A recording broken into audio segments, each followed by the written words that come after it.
Dans cette vidéo, nous nous intéresserons à la torréfaction. La raison pour laquelle on torréfie le café est que les grains de café brut sont très denses et durs.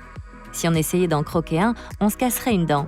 En torréfiant le grain, on s'attaque à sa densité en brisant sa structure cellulaire et en le rendant plus fragile. Autrefois, on torréfiait les grains en les disposant sur une poêle chauffée à feu vif pour les brunir. La torréfaction est une étape incontournable du processus, à mi-chemin entre la récolte du café par le cultivateur et sa préparation finale par le barista. Lors de la torréfaction, on prend un grain de café vert, un produit brut dont la teneur en eau se situe entre 10 et 13 %. Lorsque les grains sont portés à haute température, plusieurs choses se produisent. En plus de décomposer la structure cellulaire, la chaleur élimine environ un tiers de la teneur en eau. Cela permet de libérer les arômes des grains et d'amplifier leur saveur naturelle. Un peu comme dans la cuisine en général. On modifie les caractéristiques du poisson, de la viande ou des légumes en les chauffant pour les rendre plus savoureux.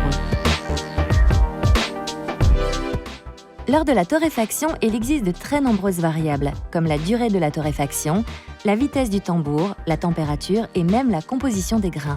On peut torréfier le même café de façon très différente et obtenir de nombreuses différences en termes de saveur.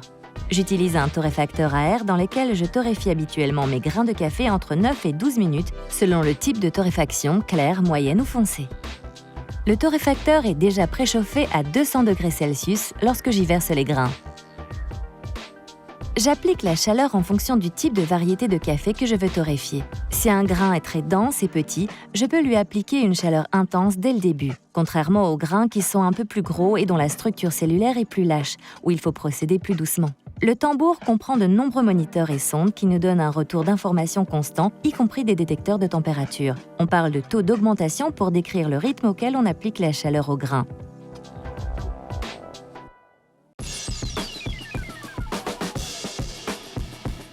Durant la torréfaction, le café commence à brunir et à perdre sa couleur verte, ce qui signale un changement dans sa structure cellulaire.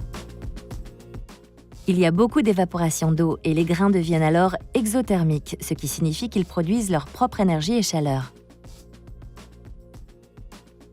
Dans notre cas, la température à l'intérieur de la machine à torréfier se situera autour des 200 degrés Celsius au moment du craquement.